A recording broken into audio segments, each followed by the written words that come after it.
আমাদের পড়ার ভিত্তিতে আমাদের অভিজ্ঞতাকে আমরা জাহির করেছি। খাস করে শেখ আশরাফুল হক মিফতাহি সাহেব তিনি অক্লান্ত পরিশ্রম করেছেন। এক্ষেত্রে যদি কোনো ত্রুটি বিচ্যুতি হয় আমরা সংশোধনের পথ খোলা রাখছি, কোনো সমালোচনা না করে যদি আমাদের সংশোধন করে দেন, কারণ বাস্তব অভিজ্ঞতা আর পড়াটা দুটো আলাদা বিষয়। আমরা হাদিসের পরিভাষাগুলো ব্যবহার করতে চেয়েছি, এক্ষেত্রে আমাদের অভিজ্ঞতা না থাকায় ভুল হওয়াটাই স্বাভাবিক। যদি হয় তাহলে আমরা সংশোধনের জন্য সদা প্রস্তুত, তবে সমালোচনা আর আশাবাদী নই। আশা করছি যে আপনারা আমাদের সংশোধন করে আগামী আরও ভালো ভালো কাজ করার জন্য সুযোগ করে দেবেন। আসসালামু আলাইকুম রহমতুল্লাহি ওয়া বারাকাতুহু। সম্মানিত সোশ্যাল মিডিয়ার বন্ধুগণ, আমরা জানি আল্লাহ সুবহানাহু ওয়া তাআলার পক্ষ থেকে ফরজকৃত কিছু বিধান, যে বিধানগুলো আমাদের প্রত্যেকের মানা জরুরি। তো আমরা সেই বিধানগুলো আল্লাহর সন্তুষ্টির উদ্দেশ্যে পালন করতে চাই, কিন্তু আমাদের দ্বারা অনেক ভুলভ্রান্তি হয়ে যায়। আজকে গোড়ারা সালাফিয়া মাদ্রাসার পক্ষ থেকে এখানে আমরা বড় ছাত্রদের ঠিক এই দুপুরের মুহূর্তে আমাদের শিক্ষক শেখ আশরাফুল হক মিফতাহি এবং আমাদের অন্যান্য সমস্ত শিক্ষক মণ্ডলী এখানে উপস্থিত রয়েছে। তাদের সম্মুখে আজকে বাচ্চাদের প্র্যাকটিক্যাল হজ প্রশিক্ষণ শিবিরের জন্য আমরা এখানে উপস্থিত হয়েছি। আমরা অলরেডি পূর্ণভাবে পুরো রুকুনগুলোকে আলাদা আলাদা জায়গায় কিছুটা হলেও হয়তো মনে হবে যে এগুলো নকল করা হয়েছে, কিন্তু নকল করার অন্যতম উদ্দেশ্য শুধুমাত্র এটাই যে মানুষ যাতে সঠিকটা বুঝতে পারে, বা আমাদের এই বাচ্চারা, আমরা এটা গর্ব করে বলবো না, ব্যাস প্রশিক্ষণের উদ্দেশ্যে বিশেষভাবে বলা যে আমরা একজন আলেম হয়ে যাই, মাদ্রাসা থেকে ফারাগাত করে নিই, কিন্তু আমাদের মতো অনেকেই জানে না যে হজ কিভাবে করতে হয়, উমরা কিভাবে করতে হয়, নির্দেশনা কিভাবে রয়েছে, এগুলো আমরা অনেকেই জানি না। তো আমাদের এই বড় বড় বাচ্চাগুলো যারা আর কিছুদিন পরেই ফারাগাত করে চলে যাবে, তো আমরা সেই সমস্ত বাচ্চাদের সম্মুখে প্র্যাকটিক্যালে হজ প্রশিক্ষণের একটা বিষয় রেখেছিলাম। আজকে এই ঠিক দুপুরবেলায় আমরা সেটা শুরু করেছি। অলরেডি কলকাতা বিমানবন্দর থেকে এসে আমরা এখন অবস্থান করছি মিকাতে ইয়ালামলামে। এখান থেকে পরপর ধারাবাহিকভাবে আমরা চলে যাব। আপনারা আমাদের জন্য দোয়া করবেন এবং প্রয়োজনে আপনারা আগামী দিন আল্লাহ সুবহানাহু ওয়া তাআলা সকলকে তৌফিক দিন, দোয়া করি আমরা যেন সেখানে যেতে পারি, আপনারা যেন যেতে পারেন। প্রয়োজনে আপনারা এই ভিডিওটা যদি একটু মনোযোগ সহকারে দেখেন, তাহলে অনেক কিছু উপলব্ধি করতে পারবেন, ভুল সংশোধন করে নিতে পারবেন, আমরা আশা করছি ইনশাআল্লাহ। আপনারা পূর্বে অবগত হয়েছেন যে আমরা আমাদের মিকাতের স্থান অতিক্রম করে আমরা জিদ্দার দিকে রওনা হয়েছিলাম। আমরা পূর্বে ফিরে যাচ্ছি একটা বিষয় একটু অবগত করার জন্য। আমরা সাধারণত দেখি আমাদের ভারত, পাকিস্তান, বাংলাদেশ তথা উপমহাদেশের প্রত্যেক হাজি সাহেবরা তারা নিজের ঘর থেকে তারা তালবিয়া এবং এহরামের নিয়ত করে নেয়, কিন্তু এটা সম্পূর্ণভাবে ভুল। আমাদের মিকাত থেকে তালবিয়া এবং এহরামের নিয়তটা করতে হবে, এহরামও পড়তে হবে মিকাতে, আর আমাদের মিকাত হলো ইয়ালামলাম। অতএব আমরা ইয়ালামলাম থেকেই এহরাম বেঁধে নিয়েছি এবং সেখান থেকে আমাদের তালবিয়া শুরু হয়েছে। এমন তো পরিস্থিতিতে আপনাদেরকে শুধু জানানো এতটুকু, যদি এয়ারপোর্টে আমাদেরকে বাধ্য করা হয় অথবা একথা বলা হয় যে প্লেনের মধ্যে এহরাম বাঁধতে অসুবিধা হবে, সেক্ষেত্রে সেই বাধ্যবাধকতা সামনে রেখে আমরা এয়ারপোর্টে এহরাম বেঁধে নিতে পারি। তবে আমাদের নিয়ত হবে যে মিকাতে গিয়েই আমরা এহরামের নিয়ত করব এবং সেখান থেকে তালবিয়া শুরু করব।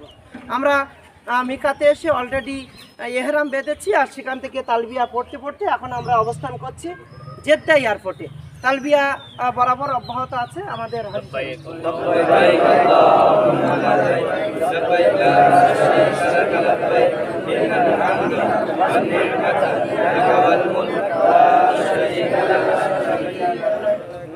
আমরা এখন চলে যাব হজ হাউসে এবং আমাদের নিজ বাসস্থানে। আমরা সেখানে গিয়ে সেখান থেকে আবার আগামী প্রসেসগুলো আমরা এগিয়ে যাব। আলহামদুলিল্লাহ, আমরা জেদ্দা এয়ারপোর্ট থেকে আমরা চলে এসেছি আমাদের বাসস্থানে, থাকার জায়গা। এখন আমরা আমাদের বাসস্থানে চলে যাব, গিয়ে সেখানে যদি আমাদের অজু বা গোসলের প্রয়োজন থাকে সেগুলো করে নেব। করে আমাদের সামানগুলো ওখানে রেখে আমরা চলে যাব তাওয়াফে কুদুমের জন্য ইনশাআল্লাহ। আলহামদুলিল্লাহ, আমরা নিজ বাসস্থানে আমরা গোসল এবং অজু বা আমাদের প্রয়োজন মিটিয়ে আমরা আমাদের সামান রেখে এখন আমরা অবস্থান করছি মসজিদে হারামে। মসজিদে হারামে অবস্থান করছি, সেখানে আমাদের জন্য করণীয় দোয়া পড়া এবং সেই সাথে সাথে আমরা কাবা দেখতে পাচ্ছি, কাবা দেখেও আমরা দোয়া পাঠ করবো। হাজি সাহেব,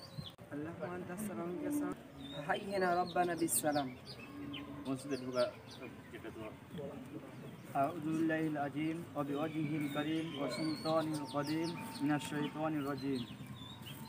আমরা শুনলাম মসজিদে প্রবেশের দোয়া এবং কাবা দর্শনের দোয়া। আমরা এই মসজিদে প্রবেশের সময় দোয়া পড়ব এবং কাবা দর্শনের সময় এই দোয়াটা পড়ব। আলহামদুলিল্লাহ, আমরা এই মুহূর্তে অবস্থান করছি তাওয়াফে কুদুমের উদ্দেশ্যে কাবার চত্বরে। এখন আমাদের করণীয় হবে সর্বপ্রথম আমরা চলে যাব হাজরে আসওয়াদের কাছে এবং সেখানে গিয়ে আমরা আল্লাহ আকবার বলে চুম্বন করব। এক্ষেত্রে আমাদের খেয়াল রাখতে হবে যে চুম্বন করার ক্ষেত্রে যেন আমরা কারোর উপরে টর্চার করে বা নিজের শক্তি দেখিয়ে সেখানে চুম্বন করতে না যায়। আমাদের স্বাভাবিক চুম্বন করতে হবে। যদি আমি সক্ষম না হই, সেই ক্ষমতা না থাকে, তাহলে হাদিসের পরিভাষায় ইস্তেলাম করতে হবে। সে লাঠির ইশারা দিয়ে বা আঙুলের ইশারা দিয়ে আমরা তাতে চুম্বো খাবো এবং আল্লাহ আকবার বলবো। ওখান থেকে আমাদের তাওয়াফ করার ক্ষেত্রে 3 বার রামল করতে হবে এবং 4 বার স্বাভাবিকভাবে আমরা তাওয়াফ করব। এক্ষেত্রে একটা জিনিস আমাদেরকে জানতে হবে, মুস্তাবা করা, যেটা আমাদের ইস্তেবা করা। আমাদের শায়েখ দেখাচ্ছেন, আপনারা দেখতে পারেন কিভাবে করতে হবে। কাজটা কি করতে হবে, স্বাভাবিকভাবে নিয়ে বগলের নিচে দিয়ে এইভাবে আমরা দেখতে পেলাম। এরপরে আমাদের রুকনে ইয়ামানি এবং হাজরে আসওয়াদের মধ্যবর্তী যখন আমরা আসব, তখন আমরা একটা দোয়া পাঠ করব, রব্বানা আতেনা ফিদ দুনিয়া হাসানাতাও ওয়া ফিল আখিরাতি হাসানাতাও ওয়া কিনা আযাবান নার। এখন আমরা শুরু করছি। তাহলে তাওয়াফে কুদুম আপনারা দেখতে পারেন, হাজী সাহেবরা শুরু করছে। আলহামদুলিল্লাহ, আপনারা দেখছেন এখন হাজী সাহেবরা তাওয়াফে কুদুম শুরু করছেন। বিসমিল্লাহ আল্লাহু আকবার বলে হাজরে আসওয়াদে চুম্বন দিয়ে তারা এখান তাওয়াফে কুদুম শুরু করছেন। এক্ষেত্রে আপনাদের একটা বিষয় একটু স্মরণ করিয়ে দেওয়া, কি আপনারা দেখতে পাচ্ছেন রুকনে শামি আর রুকনে ইরাকির মধ্যবর্তী একটা জায়গা আছে যার নাম হাতিম। আমরা অনেক ক্ষেত্রে করি কি, আমরা হাতিমের মধ্য দিয়ে তাওয়াফ করে নিই শর্ট করার জন্য। কোনো ব্যক্তি যদি হাতিমের ভিতর দিয়ে চলে যায় তাহলে কিন্তু তার তাওয়াফ হবে না। আরও একটা বিষয় আমি ইতিপূর্বে বলেছি, রমালের বিষয়টা, সেটা যদি আমরা বুঝতে না পারি বাংলায়, একটু দ্রুত যাওয়া, শরীরকে একটু নাড়িয়ে যাওয়া, এমনটা 3 বার করব এবং 4 বার স্বাভাবিকভাবে আমরা তাওয়াফ করব। আমরা তাওয়াফে কুদুম সম্পূর্ণ করার পর এখন আমাদের করণীয় হলো মাকামে ইব্রাহিমের সম্মুখে 2 রাকাত সালাত আদায় করা। এক্ষেত্রে আপনাদের একটা বিষয় জেনে নিতে হবে, ইতিপূর্বে আমরা তাওয়াফ করার সময় ইস্তেবা করেছিলাম, সেটা আর হবে না। নামাজ পড়ার সময় কিন্তু স্বাভাবিক থাকতে হবে, পোশাকটা যেন চারিদিক থেকে ঢাকা থাকে। তো আমাদের খেয়াল রাখতে হবে, মাকামে ইব্রাহিমের সামনে আমরা সালাত আদায় করব, কিন্তু আমাদের কাবার দিকে মুখ করে সালাত আদায় করতে হবে। যদি অনেক মানুষ থাকার কারণে সবাই মাকামে ইব্রাহিমের জায়গা না পায়, তাহলে আমরা মসজিদে হারামের যে কোনো এরিয়াতে যদি সালাত আদায় করে নিই হয়ে যাবে।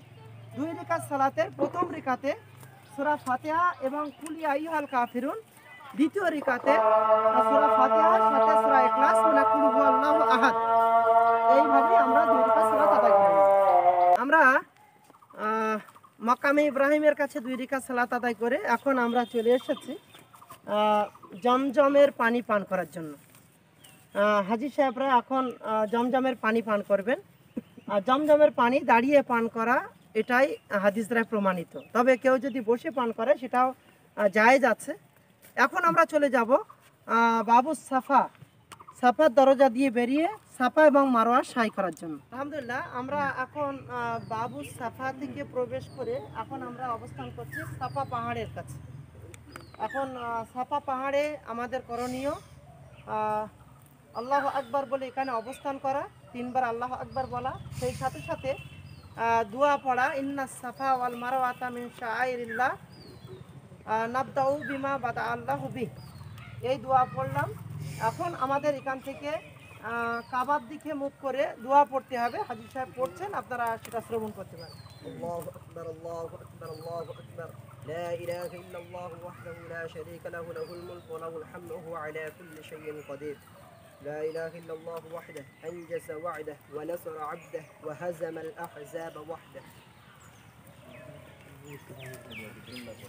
এই দোয়াটি আপনারা 3 বার পড়বেন। তারপরে মারোয়াতে যাব, মারোয়াতে গিয়ে সেম কাজটা করব। এক্ষেত্রে আপনাদের অবগতির জন্য বলে রাখি, আমরা উপমহাদেশের যে হাজী সাহেবরা উমরা বা হজ করতে যান, তাদের দ্বারা যে ত্রুটিটা হয়, তারা নিজ এলাকায় যেমন 200 মিটার দৌড় এক জায়গা থেকে শুরু করে আর এক জায়গায় আসা পর্যন্তকে মনে করে, এখানেও তারা এটাই মনে করে যে আমি সাফা থেকে শুরু করে মারোয়াতে গেলাম, আবার মারোয়াত থেকে সাফাতে আসলাম, আমার একবার হলো। কিন্তু এমনটা নয়। আমি সাফা থেকে মারোয়ায় গেলাম, আমার 1 পাক হয়ে গেল, আবার মারোয়াতে গিয়ে সেম কাজটাই করব, দোয়া পড়ব, আবার মারোয়াত থেকে সাফাতে আসব, 2য় পাক হয়ে গেল, সেখানে আমি আবার কাবার দিকে মুখ করে দোয়া পড়ব, সেম কাজটাই করব। শুনেছেন সাফা পাহাড়ে উঠে আমাদের করণীয় কি। এখন আমরা ওখান থেকে মারোয়াতে চলে এসেছি। মারোয়া পাহাড়েও আমাদের ওটাই করণীয় যেমনটা সাফাতে হাজী সাহেব দেখিয়েছেন। এক্ষেত্রে আপনাদের অবগতির জন্য একটা বিষয় একটু জানানো, যে সাফা এবং মারোয়ার মধ্যবর্তী একটা জায়গায় যখন আপনারা দেখবেন সেখানে গ্রিন সিগন্যাল আছে, সেখানে আপনারা শরীরের তেজকে একটু বাড়িয়ে দেবেন, মানে ওখানে একটু রামল করবেন।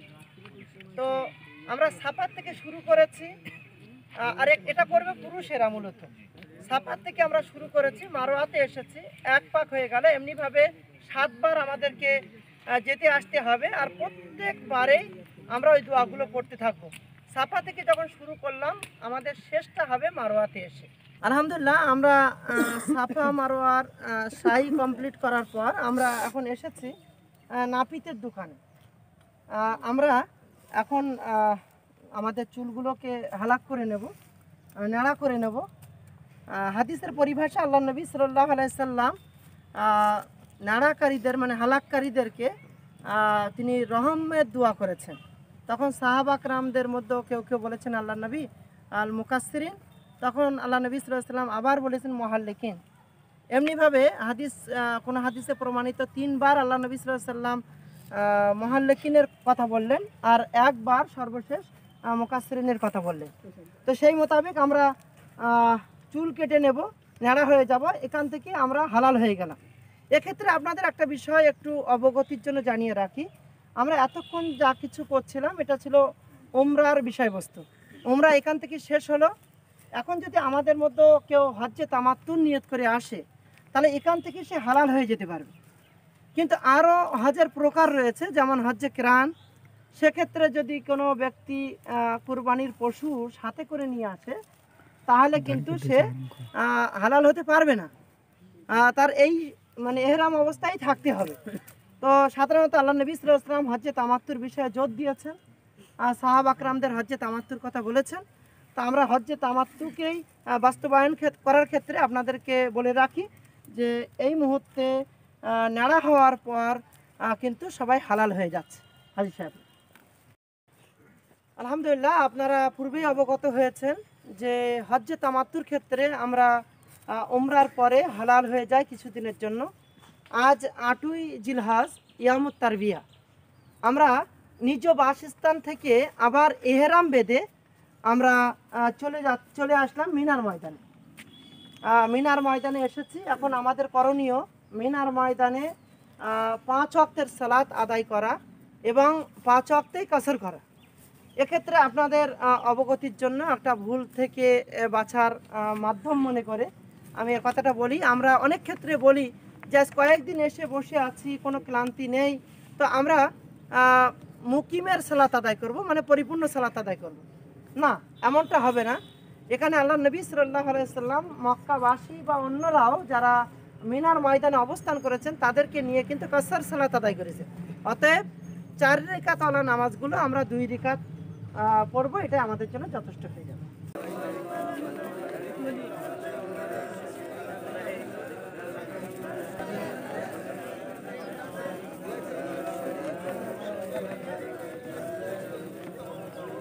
আলহামদুলিল্লাহ, আমরা এখন অবস্থান করেছি আরাফার ময়দানে।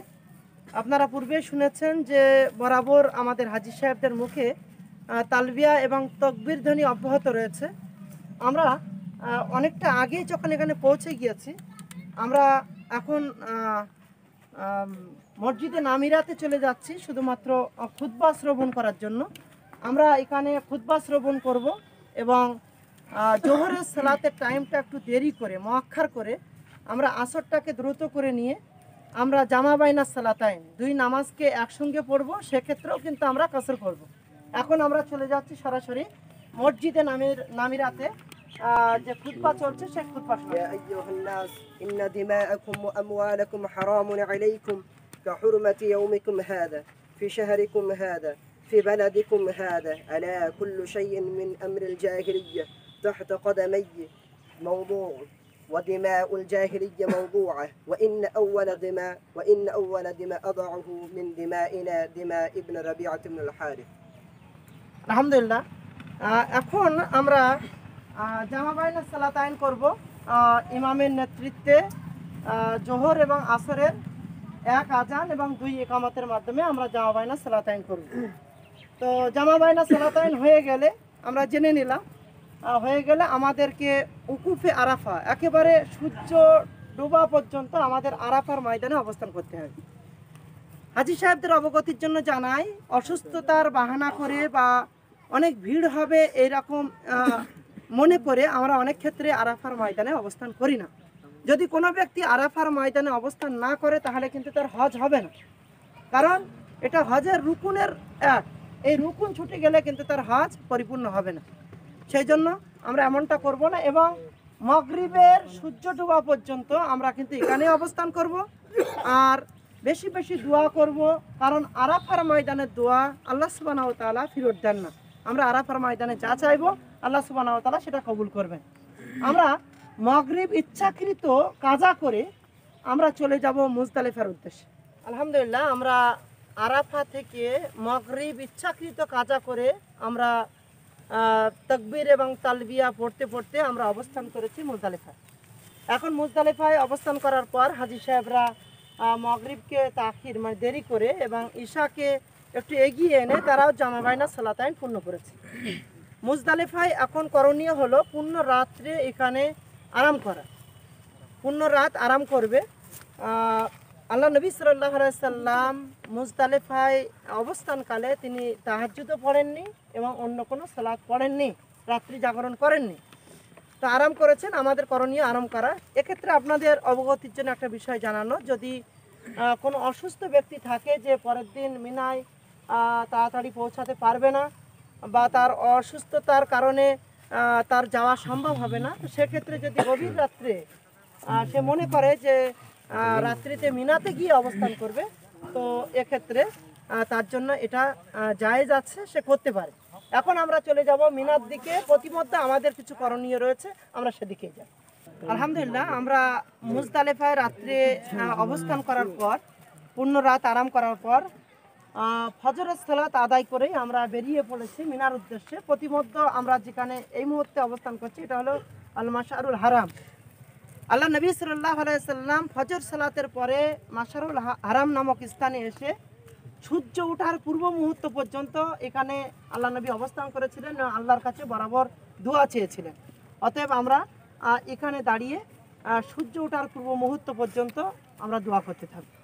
আলহামদুলিল্লাহ, আমরা আগে শুনেছি যে আমরা আরাফাত থেকে এসে সোজা মুজদালিফায় রাত্রি জাগরণ করেছি এবং 10 তারিখ ফজর সালাতের পর ওখান থেকে বেরিয়ে আমরা প্রতিমধ্যে কিছু করণীয় সম্পূর্ণ করলাম। আমরা মিনার উদ্দেশ্যে রওনা হচ্ছি। প্রতিমধ্যে আমরা একটা জায়গাতে অবস্থান করছি, ওয়াদিয়ে মুআসসির বা মুআসসার হাদিসের পরিভাষা। তো আমরা এখন মিনাতে প্রবেশ করার সময় যখন এই স্থানে আসব, তখন আমাদের করণীয় হবে একটু দ্রুত মিনার দিকে অগ্রসর হওয়া, দ্রুত হাঁটা। তো আমরা এখন দ্রুত মিনার দিকে অগ্রসর হচ্ছে। আলহামদুলিল্লাহ, আমরা মিনাতে প্রবেশ করলাম। আমরা মিনাতে প্রবেশ করে সর্বপ্রথম যে কাজটা আমাদের করতে হবে সেটা হলো আল জামরা আল উকবা আল কুবরা, মানে বড় জামরার কাছে আসবো এবং বড় যে বুত রয়েছে তার দিকে লক্ষ্য করে 7টি কাকর মারবো, পাথর মারবো। এখন পাথরটা কেমন হবে এ বিষয়ে যদি হাদিসের পরিভাষা লক্ষ্য করি বুঝতে পারবো বাদামের ন্যায় বা বাদামের চেয়ে একটু মোটা। তো আমরা এক্ষেত্রে কিছু আবেগ দেখাই, খুব জোরে মারতে যায়, যেগুলো হাদিস দ্বারায় প্রমাণিত নয়। আল্লাহ নবী সাল্লাল্লাহু আলাইহি সাল্লাম বাদামের চেয়ে একটু মোটা মোটা 7টি পাথর বড় ভূতের দিকে মেরেছেন, অতএব আমরা সেটা মারব। এই মারার ক্ষেত্রে আমাদেরকে লক্ষ্য করতে হবে যে আমাদের বাম সাইডে যেন কাবা থাকে এবং ডান সাইডে যেন মিনা থাকে। মিনা ডান সাইডে থাকবে এবং কাবা বাম সাইডে থাকবে। তো সেই রকম একটা অবস্থানে আমরা বড় জামরাতে আমরা পাথর নিক্ষেপ করব এবং পাথর মারার সময় আমরা বিসমিল্লাহ আল্লাহু আকবার বলে পাথর মারতে থাকব। আলহামদুলিল্লাহ, আমরা জামরা উকবাতে পাথর নিক্ষেপ করার পর আমরা 10 তারিখে অবস্থান করছি মিনাতে। আজকের দিনে আমাদের 4টি কাজ মূলত করতে হবে, তার মধ্যে একটা সম্পূর্ণ করলাম। এখন আমাদের করণীয় রয়েছে কুরবানি করা এবং মাথা মুন্ডন করা, নেড়া করা এবং সেই সাথে সাথে তওয়াফে ইফাজা করা। তো এই ক্ষেত্রে আমাদেরকে যদি একটার সঙ্গে আরেকটা গুলিয়ে যায়, কোনোটা আগে করে ফেলে কোনোটা পরে করে ফেলি, তাহলে নবী সাল্লাল্লাহু আলাইহি ওয়াসাল্লাম এক্ষেত্রে বলেছেন লা হারাজ, এতে কোনো অসুবিধা নেই। তো আমরা এখন যে কাজগুলো করব, মিনাতে কুরবানি করব এবং মাথা হালাক করব, মানে নেড়া হয়ে যাব। এবং এই নেড়া হওয়ার ক্ষেত্রেও কিন্তু আমাদের ওই কথাটাই মনে রাখতে হবে, আল্লাহ নবী সাল্লাল্লাহু আলাইহি ওয়াসাল্লাম বলেছেন মুহাল্লিকিনের ব্যাপারে রহমের দোয়া করেছেন। তো আমরা যদি নেড়া হয়ে যায় তা এটা বেশি উত্তম, কারণ আল্লাহ নবীর এ বিষয়ে দোয়া রয়েছে। তবে মুকাসসিরিনের ব্যাপারে অনুমতি রয়েছে, যদি চুল ছোট করে নেয় তাহলে সেক্ষেত্রে সেটা জায়েজের সূত্র রয়েছে, আমরা সেটা করতে পারি। এবং তারপরে আমরা তওয়াফে ইফাজা করলেই মোটামুটি আমাদের 10 তারিখের কাজ সম্পূর্ণ হয়ে যাবে। আলহামদুলিল্লাহ, আমরা মিনাতে 10 তারিখের কার্য সম্পূর্ণ করার পর আমরা 11 তারিখ 12 তারিখ এখানে অবস্থান করব। মিনাতেই আমাদের অবস্থান করতে হবে। সেক্ষেত্রে আমরা ইতিপূর্বে যখন বড় বুতকে পাথর মেরেছিলাম সেটা ছিল চাস্তের আগে, কিন্তু 11 তারিখ যখন আমরা পাথর মারতে যাব ছোট বুত এবং 3টে বুত পর পর তাদেরকে যে 7টা করে পাথর মারব সেটা হবে জোহরের পর, সূর্য ঢলে যাওয়ার পর। আর আমরা যদি মনে করি যে আমরা মিনার থেকে আগেই বেরিয়ে যাব, তাহলে আমাদের 12 তারিখ সন্ধ্যা আগে সেখান থেকে চলে যেতে হবে। যদি 12 তারিখ সূর্য ডুবে যায় তাহলে কিন্তু 13 তারিখে আবার ওই 3টে বুতকে পাথর মেরে 7-7টা পাথর মেরে। আলহামদুলিল্লাহ, আমরা এতক্ষণ শুনছিলাম হজের বিভিন্ন বিষয়গুলো। আমি আবারও একবার আপনাদের অবগতির জন্য জানাই যে আমরা 12 তারিখ যদি সন্ধ্যার আগেই আমরা 3টে বুতকে 7-7টি কাকর মেরে সেখান থেকে বিদায় নিতে চাই, আমরা নিতে পারি। আর যদি সেখানে সূর্য ডুবে যায় তাহলে কিন্তু আমাদের 13 তারিখে আবার ওই 3টে বুতকে কাকর মেরে তারপরে আমাদের ওখান থেকে গিয়ে মক্কায় অবস্থান করতে হবে এবং মক্কায় অবস্থান করে আমাদের তওয়াফে বিদা সম্পূর্ণ করতে হবে। এক্ষেত্রে আপনাদেরকে জানাই হযরত আয়েশা রাদিয়াল্লাহু আনহা যখন হজে আস্তে আস্তে অপবিত্র হয়ে গিয়েছিলেন, তো এমতো পরিস্থিতিতে আল্লাহ নবী সাল্লাল্লাহু আলাইহি সাল্লাম তওয়াফ থেকে দূরে থাকতে বলে এবং সালাত থেকে দূরে থাকতে বলে বাকি কাজগুলো সম্পূর্ণ করার নির্দেশ প্রদান করেছিলেন। পরবর্তীতে যখন আয়েশা রাদিয়াল্লাহু আনহা সুস্থ হয়ে গেলেন, এমতো পরিস্থিতিতে আল্লাহ নবী সাল্লাল্লাহু আলাইহি ওয়াসাল্লাম তার শালা অর্থাৎ আয়েশার ভাই আব্দুর রহমান বিন আবু বকরের সাথে পাঠিয়ে দিয়ে মাকামে তানঈম বা বর্তমানে মসজিদে আয়েশার ওখান থেকে এহরাম বেঁধে কিন্তু আয়েশা রাদিয়াল্লাহু আনহাকে তওয়াফ করার নির্দেশ প্রদান করেছিলেন। তো আমাদের মধ্যে যদি কোনো মায়ের ক্ষেত্রে এমনটা হয় তাহলে এইভাবে সে তার কাজাটা পরিপূর্ণ করবে। তবে এক্ষেত্রে আপনাদের অবগতির জন্য আবারও একবার বলা যে আমরা সাধারণত আমাদের উপমহাদেশের বিভিন্ন ভাইয়েরা তারা ওখানে গিয়ে একবার মসজিদে তানিমের কাছ থেকে বা মসজিদে আয়েশার কাছ থেকে ইহরাম বেঁধে একবার ভাইয়ের নামে, একবার দাদার নামে, একবার নানার নামে তারা উমরা করতে থাকে। এগুলো শরিয়াত বহির্ভূত কাজ, এগুলো শরিয়াতের সঙ্গে কোনো সম্পর্ক নেই। আমরা এর থেকে আল্লাহর কাছে পানা চাই। এই কাজগুলো করে আমরা বেদাত কাজ করে আমাদের পাপাচারকে বাড়াতে চাই না। এ পর্যায়ে আমরা এতক্ষণ যা কিছু দেখলাম এটা ছিল সম্পূর্ণটাই বাচ্চাদের শেখানোর উদ্দেশ্যে, বাচ্চাদের শেখানোর জন্য। আগামীতে তারা গিয়ে বিভিন্ন এলাকায় বলবে, তার জন্য এই কাজগুলো করা হয়েছে। আমরা যেন এগুলোকে নিয়ে কোনো হাসি মজাক না করি এবং আজকে এই করার ক্ষেত্রে বাচ্চাদের জন্য দোয়া করি। এবং খাস করে আমি আমার সহপাঠী শিক্ষক শেখ আশরাফুল হক মিফতাহি, যার অক্লান্ত পরিশ্রমে এবং সেই সাথে সাথে আমার সমস্ত শিক্ষক মণ্ডলী যারা এখানে উপস্থিত রয়েছেন এবং তাদের সুপরামর্শে আজকের এই কাজটি বাস্তবায়িত হয়েছে। আপনাদের কাছে দোয়া চাইছি যেন আল্লাহ সুবহানাহু ওয়া তাআলার যে খুলুসিয়াতে আমরা এই কাজটা করেছি জাতি যেন এর থেকে কিছু শিখতে পারে আর এগুলো যেন আমাদের জন্য সাদাকায়ে জারিয়া হয়। অবশিষ্ট টাইমে আমরা এই কাজগুলো করি। কিছুদিন আগে আমরা জানাজার সালা এবং গোসলের পদ্ধতি এবং কবর খনন করে আমরা কবরের যে লাহাত কবর এবং শাক কবর এই বিষয়বস্তুগুলো দেখিয়েছিলাম। আবারও একবার ইনশাল্লাহ সেটা সাজানো ছিল না, আমরা আপনাদের অবগতির জন্য পরপর ইসলামের যে বিভিন্ন বিষয়বস্তুগুলো যেগুলোতে আমাদের অনেক ভুলভ্রান্তি রয়েছে সেগুলো সংশোধনের লক্ষ্য নিয়ে আমরা এই কাজগুলো করব। অবশিষ্ট টাইমে এগুলো যেন আল্লাহ সুবহানাহু ওয়া তাআলা আমাদের জন্য কবুল করেন এবং এটা যেন আমাদের জন্য সাদাকায়ে জারিয়া হয়। আমাদের জন্য দোয়া করবেন। আলহামদুলিল্লাহ, একটা বিষয় একটু সংযোজন করে দেওয়া যে আমরা যে পথ দিয়ে এসেছি মক্কার উদ্দেশ্যে, আমরা মদিনার উদ্দেশ্যে যখন যাব আমরা বিপরীত পথ এখতিয়ার করব। কারণ আল্লাহ নবী সাল্লাল্লাহু আলাইহি সাল্লাম গিরিপথ দিয়ে এসেছিলেন এবং নিম্ন পথ দিয়ে আল্লাহ নবী সাল্লাল্লাহু আলাইহি সাল্লাম বেরিয়ে গিয়েছিলেন। এক্ষেত্রে আপনাদের অবগতির জন্য আর একটা বিষয় জানানো যে আল্লাহ নবী সাল্লাল্লাহু আলাইহি সাল্লাম তওয়াফে বিদা করার সময় কিন্তু আমাদের সমাজে দেখা যায় এমন একটি কর্ম যে আমরা কাবার দিকে পিছন করতে চাই না, আমরা পিছে হাঁটতে হাঁটতে আমরা চলে যাই এবং তওয়াফে বিদা করার সিস্টেমটা তৈরি করে নিই। আমরা মনে করি যে কাবার দিকে পিছন করা এটা হয়তো অন্যায়, এটা মনে করাটাও কিন্তু বেদাত। শরিয়াতে এর কোনো স্থান নেই। আমরা এমনটা মনে করব না, যেমন স্বাভাবিক আমরা হাঁটি সেটাই আমরা করব এবং পিছন করলেও এখানে কোনো ক্ষতি নেই। আর আরও একটা বিষয়, আমরা সাধারণত হয়তো আরও কিছু হলে ড্রেসগুলো হলে বা সমস্ত সরঞ্জামগুলো হলে আমরা আরও সুন্দরভাবে দেখাতে পারতাম। আমাদের পড়ার ভিত্তিতে আমাদের অভিজ্ঞতাকে আমরা জাহির করেছি।